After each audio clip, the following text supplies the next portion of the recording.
प्रिय छात्रों नमस्कार। आज बात करेंगे कक्षा 10वीं का इतिहास का। तो अध्याय 1 है, चैप्टर का नाम है यूरोप में राष्ट्रवाद। चैप्टर का नाम है यूरोप में राष्ट्रवाद। तो आइए पहला प्रश्न देखते हैं। पहला प्रश्न है आपका, इटली एवं जर्मनी वर्तमान में किस महादेश के अंतर्गत आते हैं? तो ऑप्शन ए है आपका उत्तरी अमेरिका, बी है दक्षिणी अमेरिका, सी है यूरोप, डी है पश्चिमी एशिया। तो बताइए इसका राइट आंसर क्या हो जाएगा। तो इटली एवं जर्मनी वर्तमान में किस महादेश के अंतर्गत आते हैं? तो इसका ऑप्शन सी जो कि राइट आंसर हो जाएगा, यानी यूरोप महादेश के अंतर्गत आते हैं। अगला क्वेश्चन है आपका, फ्रांस में किस शासक वंश की पुनर्स्थापना वियना कांग्रेस द्वारा की गई थी? ऑप्शन ए है आपका हैप्सबर्ग, ऑप्शन बी है आपका आर्लिया वंश, ऑप्शन सी है बुर्बो वंश, ऑप्शन डी है जारशाही। तो बताइए इसका राइट आंसर क्या हो जाएगा। तो इसका राइट आंसर हो जाएगा आपका बुर्बो वंश, यानी फ्रांस में पुनर्स्थापना वियना कांग्रेस द्वारा जो की गई थी, किसका? बुर्बो वंश का किया गया था। अगला क्वेश्चन है आपका, मेजिनी का संबंध किस संगठन से था? मेजिनी का संबंध किस संगठन से था? ऑप्शन ए है Lal Sena, option B Carbonari, option C है फिलिगहटेरिया, ऑप्शन डी है आपका डाइट। तो बताइए इसका राइट आंसर क्या हो जाएगा। मेजिनी का जो संबंध था किससे था? वो कार्बोनारी से था। ऑप्शन बी जो कि राइट आंसर है, कार्बोनारी से था मेजिनी का संबंध।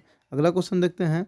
अगला क्वेश्चन है आपका, इटली एवं जर्मनी के एकीकरण के विरुद्ध निम्न में कौन थे? यानी इटली और जर्मनी का जो एकीकरण था उसके विरुद्ध यानी उसके खिलाफ कौन था? ऑप्शन ए है इंग्लैंड, ऑप्शन बी है रूस, ऑप्शन सी है ऑस्ट्रेलिया, ऑप्शन डी है पर्सा। तो बताइए इसका राइट आंसर क्या हो जाएगा। तो इसका राइट आंसर हो जाएगा ऑप्शन सी जो कि ऑस्ट्रेलिया इटली एवं जर्मनी के एकीकरण के विरुद्ध था। अगला क्वेश्चन है आपका, काउंट काबूर को विक्टर एमुनियल ने किस पद पर नियुक्त किया था? यानी काउंट काबूर को विक्टर एमुनियल ने किस पद पर नियुक्त किया था? ऑप्शन ए है सेनापति, ऑप्शन बी है फ्रांस में राजदूत, ऑप्शन सी है प्रधानमंत्री, ऑप्शन डी है आपका गृह मंत्री। बताइए इसका राइट आंसर क्या हो जाएगा। यानी काउंट काबूर ने विक्टर एमुनियल को किस पद पर नियुक्त किया था? तो ऑप्शन सी जो कि राइट आंसर हो जाएगा, ऑप्शन सी यानी प्रधानमंत्री पर नियुक्त किया था। अगला प्रश्न है आपका, गैरीबाल्डी पेशे से क्या थे? गैरीबाल्डी पेशे से क्या था? ऑप्शन ए है आपका सिपाही, ऑप्शन बी है किसान, ऑप्शन सी है जमींदार, ऑप्शन डी है आपका नाविक। तो बताइए इसका राइट आंसर क्या हो जाएगा। तो इसका राइट आंसर हो जाएगा ऑप्शन डी, यानी गैरीबाल्डी पेशे से क्या थे? नाविक थे। अगला क्वेश्चन है आपका, जर्मन राइन राज्य का निर्माण किसने किया था? जर्मन राइन राज्य का निर्माण किसने किया था? ऑप्शन ए है आपका लुई 18वां, नेपोलियन बोनापार्ट, ऑप्शन सी है नेपोलियन तृतीय, ऑप्शन डी है आपका बिस्मार्क। तो बताइए जर्मन राइन राज्य का निर्माण किसने किया था?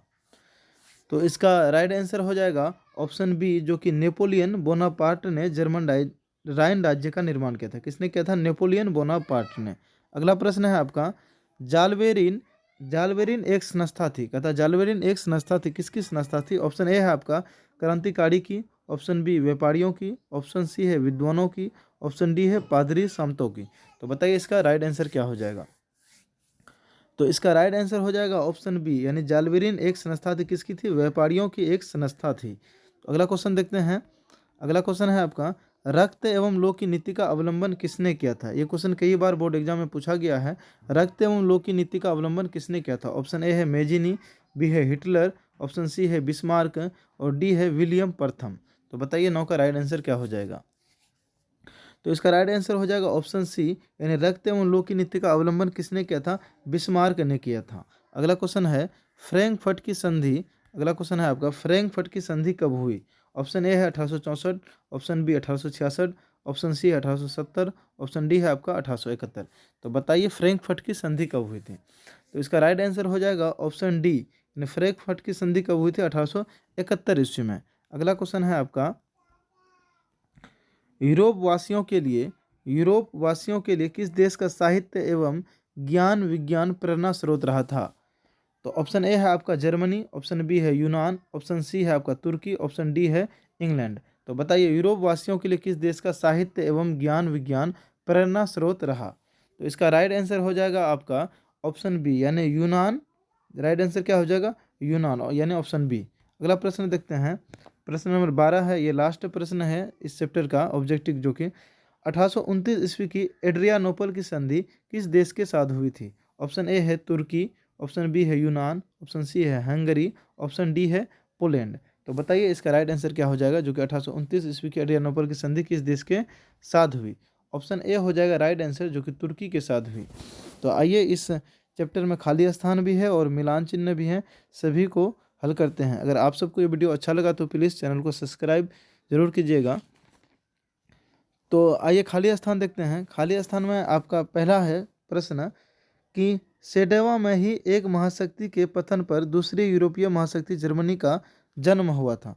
तो बताइए इसका राइट आंसर क्या हो जाएगा खाली स्थान में? इसका हो जाएगा सेडोन।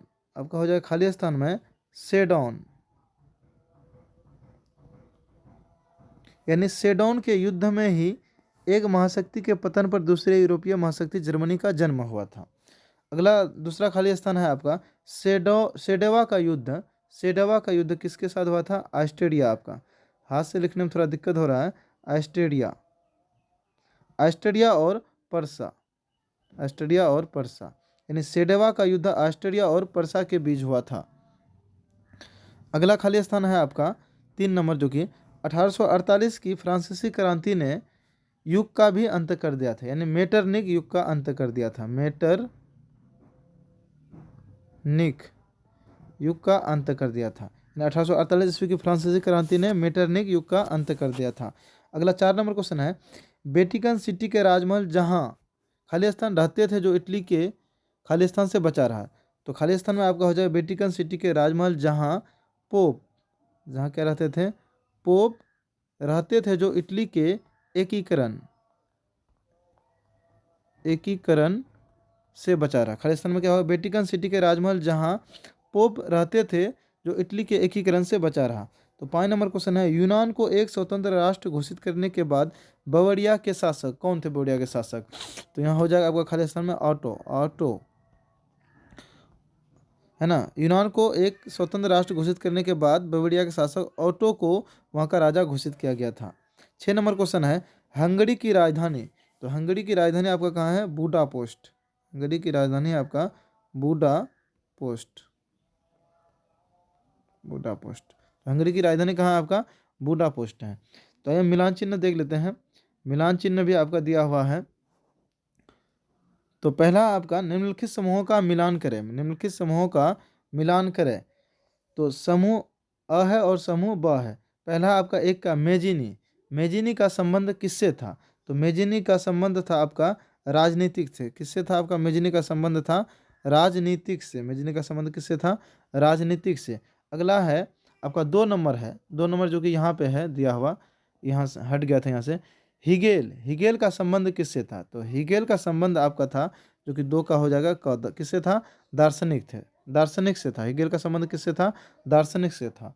अगला है 3 नंबर, बिस्मार्क का संबंध किससे था? बिस्मार्क का संबंध किससे था? तो वो चांसलर थे। कौन थे? जर्मन का चांसलर से बिस्मार्क का संबंध है, यानी जर्मन के चांसलर थे बिस्मार्क। 4 नंबर है विक्टर एमोनियल, विक्टर एमोनियल का संबंध किससे था? कहाँ से थे वो विक्टर एमोनियल? जो कि ख हो जाएगा आपका इटली से। किससे थे? इटली से थे। तो 2 नंबर का भी मिलान चिन्ह देख लीजिए आप। 2 नंबर का भी मिलान चिन्ह है यहाँ पे दिया हुआ है। 4 है, पहला है वियना सम्मेलन। वियना सम्मेलन कब हुआ था? तो बताइए वियना सम्मेलन कब हुआ था, जो कि ऑप्शन यानी आपका घ राइट आंसर हो जाएगा। 1815 में वियना सम्मेलन हुआ था। कब हुआ था? 1815 में। घ, एक का घ। 2 का है मेटरनिक का पतन कब हुआ था? मेटरनिक का पतन कब हुआ था? तो मेटरनिक का पतन हुआ था 1848 में, जो कि 2 का ग हो जाएगा, 1848 ईस्वी में। 3 में है इटली का एकीकरण, यानी इटली का एकीकरण कब हुआ था? तो इसका हो जाएगा आपका क, यानी 1871 में इटली का एकीकरण हुआ था। कब हुआ था? 1871 में। 4 का है सेडोन का युद्ध, यानी सेडोन युद्ध कब हुआ था? सेडोन का युद्ध कब हुआ था? तो ख, जो कि राइट आंसर हो जाएगा 1870 में। तो यह है आपका मिलान चिन्ह। और एक मिलान चिन्ह है 3 नंबर का, 3 नंबर का भी आपका मिलान चिन्ह है।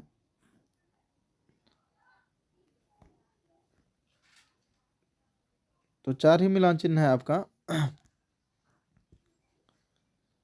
पहला आपका कोसूत, यानी कोसूत किससे था? तो आपका एक का हो जाएगा आपका ख। कोसूत किससे हो जाएगा? ख हो जाएगा। हंगेरियन राष्ट्रवादी नेता थे। कोसूत कौन थे? हंगेरियन राष्ट्रवादी नेता थे। 2 नंबर है एड्रियानोपल की संधि कब हुई थी, जो कि खाली स्थान अभी ऑब्जेक्टिव में पढ़े थे। एड्रियानोपल की संधि कब हुई थी? 2 का हो जाएगा आपका ग 1829 में। कब हुआ था एड्रियानोपल की संधि? 1829 में। 3 का है यूनान की स्वतंत्रता कब हुई थी? यूनान की स्वतंत्रता, तो बताइए 3 का क्या हो जाएगा आपका? घ हो जाएगा 1832 में। यूनान की स्वतंत्रता कब हुई थी? 1832 में। 4 का है आपका पोलैंड में आंदोलन कब हुआ था? पोलैंड में आंदोलन कब हो गया था? जो बचा हुआ आपका क है, पोलैंड में कब आंदोलन हुआ था? 1863 में। तो और इसमें कोई भी प्रश्न नहीं रहा। अगर आप सबको ये वीडियो अच्छा लगा तो प्लीज़ चैनल को सब्सक्राइब जरूर करें। धन्यवाद।